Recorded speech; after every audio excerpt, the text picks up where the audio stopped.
साजिशों का कोई चेहरा नहीं होता और हादसों पर किसी का पहरा नहीं होता।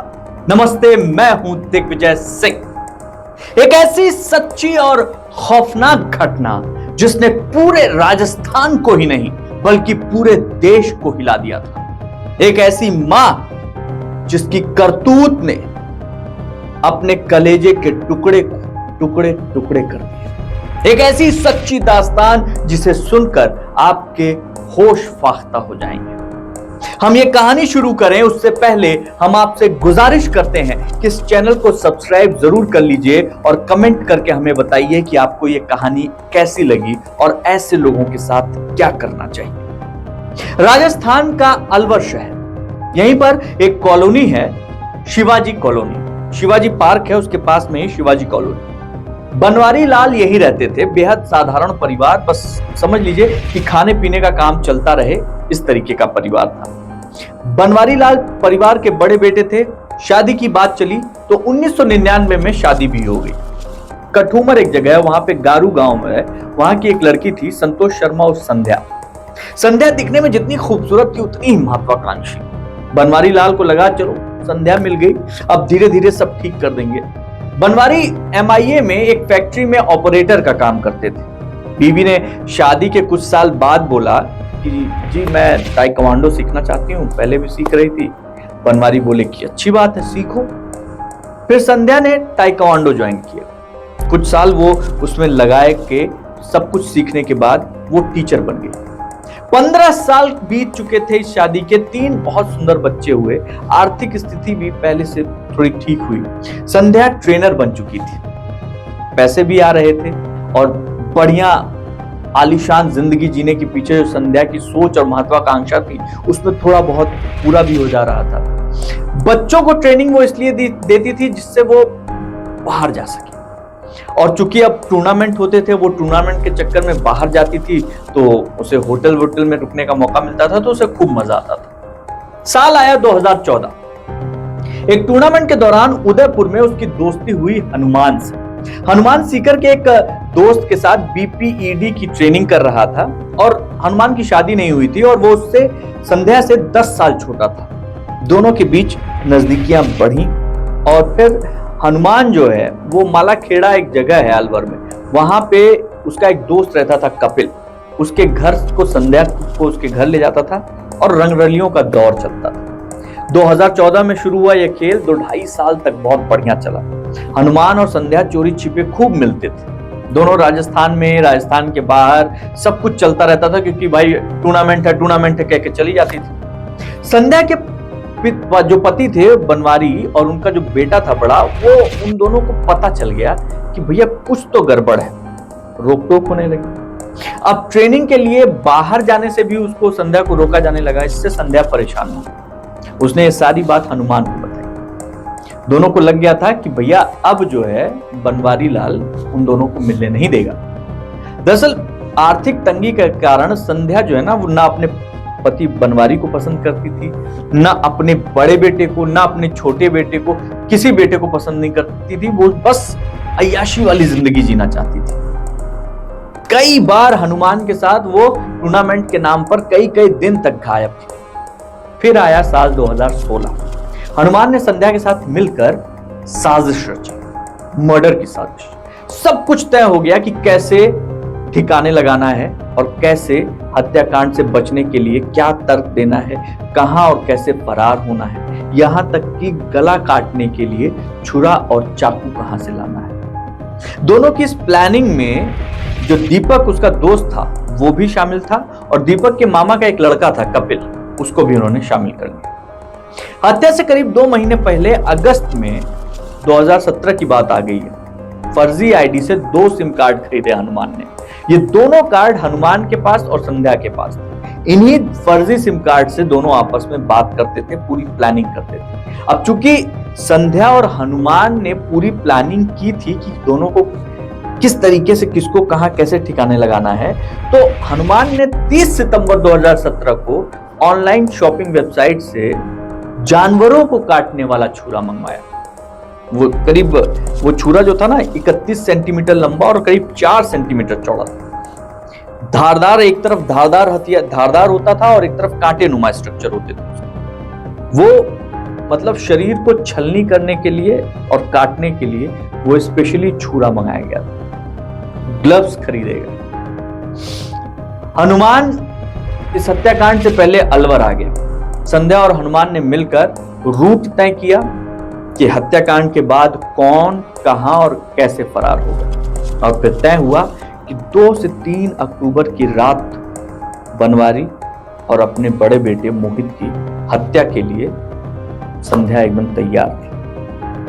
पुलिस जांच में यह बात सामने आई कि दोनों ने प्लानिंग की थी कि मर्डर से पहले पूरे परिवार को नींद की गोलियां देनी है ताकि कोई आवाज न करे। इसके लिए हनुमान ने संध्या से नींद की गोलियां मिला के उसको देने के लिए कहा था, और हनुमान ने नींद की गोली किससे मंगाई थी? सीकर में उसका एक दोस्त था, उससे मंगाई थी।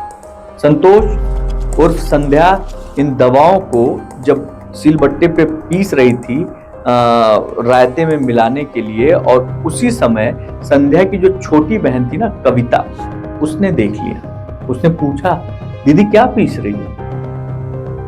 संध्या ने उसको टाटा और चुप करा दिया। संध्या वैसे भी जो है थोड़ी तेज स्वभाव की थी, लोग उससे चुप हो जाते, डरते भी थे, चुप भी हो जाते थे। तो उस बच्ची ने भी छोड़ा, बात आई गई, खत्म हो गई। अब वो नींद की गोली उसने अपने बेटों को, अपनी छोटी बहन को, अपने पति को, सबको जो है रायते में मिला के दे दिया। मर्डर वाली रात संध्या हनुमान से फोन के जरिए कनेक्ट हो रही और लगातार उसको अपडेट देती रही, और रात 9 बजे के आसपास हनुमान से फोन पर बात की और बताया कि नींद की गोली रायते में डालकर खिला दी गई है, सब सो गए। 10 बजे हनुमान पहुंचता है घर, और फिर हनुमान जब 10 बजे पहुंचता है तो उसको लगता है यार अगल बगल वाले जान जाएंगे, तुम जाओ वापस आना। और रात को 1 बजे हनुमान, दीपक, संतोष सब संध्या के मकान पे पहुंचते हैं, और संध्या मेन गेट खोलती है और हनुमान को बताती है कि बनवारी लाल, मोहित, छोटा बेटा हैप्पी, अज्जू और एक भतीजा भी था उस समय, निक्की, वो सब नीचे कमरे में सो रहे हैं। सबसे पहले संध्या ने इशारा करके बताया कि पति कहाँ सो रहा है। संध्या इशारा करती है कि हनुमान से कि पहले बनवारी लाल को मार, और बनवारी लाल का गला जो है वो रेत देता है हनुमान। अब चूंकि मोहित की थोड़ी तबीयत खराब थी, तो इसलिए मोहित ने क्या रायता नहीं खाया था, उसकी आंख खुल गई। वो चरपाई से मतलब उठा ही था कि खींच के मारता है हनुमान, और उसका भी गला कट जाता है। अपने पति और बेटे की आंख के सामने हत्या करके उनका गला काटा जा रहा था, और संध्या सीढ़ी पे खड़ी होकर सब देख रही थी। संध्या हनुमान के साथ मिलकर सिर्फ बड़े बेटे को मारना चाहती थी, क्योंकि वो 17 साल का था, उसको सब पता चल रहा था और वो बड़ा रुकावट था। लेकिन जो उसका छोटा बेटा हैप्पी और अज्जू था, वो भी चूंकि हनुमान ने भागने के चक्कर में जब पैर आगे बढ़ाया तो उसके बच्चे पे पैर पड़ गया, और वो बच्चे तीनों हड़बड़ा के जाग गए। तो हनुमान ने क्या किया, तीनों बच्चों का गला काट दिया। मतलब 2 लोग जो वहां खड़े थे वो सिर्फ खड़े होकर देख रहे थे, हनुमान संध्या के अपने सगे बच्चों को काट रहा था, उसके पति को काट रहा था, वो खड़ी होकर वो उसका आनंद ले रही। पुलिस जांच में सामने आया कि संध्या और हनुमान ने बनवारी लाल और बेटे मोहित को मारने का प्लान बनाया था, लेकिन तीनों बच्चे जाग गए, इसलिए तीनों का गला काट दिया।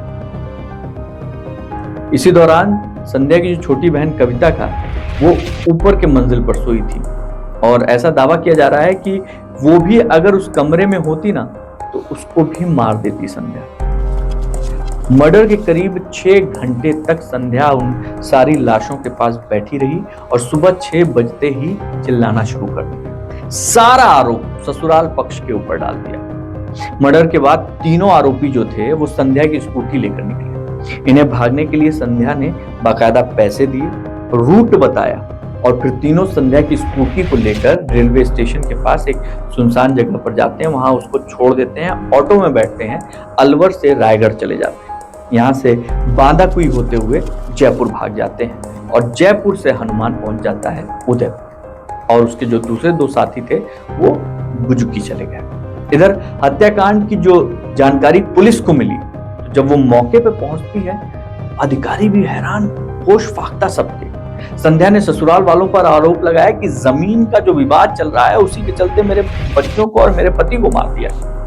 पुलिस ने पूरे परिवार से पूछताछ की, लेकिन मामला आके संध्या के ऊपर ही टिका। कॉल डिटेल खंगाली गई, संध्या, हनुमान, इन सब की कॉल डिटेल खंगाली गई। तो जो पुरानी कॉल डिटेल थी, पुरानी वाली भी, उससे भी हनुमान और संध्या के ऊपर शक हुआ। और फिर पुलिस ने हनुमान को उदयपुर के एक कमरे से पकड़ा और वहां उसके बैग से खून से सने कपड़े भी मिल गए और जो चाकू था वो भी मोबाइल और चाकू बरामद हो गया। इसके बाद उसके जो दो साथी थे उनको भी पुलिस ने हनुमान के पकड़ने के बाद उसके जवाबदेही पर उनको भी पकड़ा और फिर इन्होंने तीनों को पकड़कर दोबारा संध्या से पूछताछ की। लेकिन संध्या तब भी कहती रही कि वो बेकसूर है। हनुमान ने क्यों पूरे परिवार को मारा वो उससे पूछो, मैं हनुमान से कुछ नहीं जानती हनुमान के बारे में। संध्या, उसका प्रेमी हनुमान और वो दो दोस्त, उनको धारा 302, 407, 120 और 201 के तहत दोषी पाया गया, जेल भेजा गया। ऐसी मां जिसके पास भरा पूरा परिवार था, प्यार करने वाला एक पति था, 3 सुंदर बच्चे थे, पता नहीं कौन सी महत्वाकांक्षा, पता नहीं कौन सी आलीशान जिंदगी जीने के लिए वो पागल थी कि उसने अपनी आंखों के सामने सबको मार डाला, किसी को नहीं छोड़ा। तो आज बस इतना ही, लेकिन ऐसी तमाम कहानियों को सुनने के लिए अभी इसी वक्त प्ले स्टोर में जाइए, डाउनलोड कीजिए खुल के ऐप और खुल के पर फॉलो कीजिए क्राइम फाइल्स। वहां पे ऐसी तमाम कहानियां आपको मिलेंगी जिसे मैं ही वहां पेश कर रहा हूं। सतर्क रहिए, सुरक्षित रहिए। जय हिंद।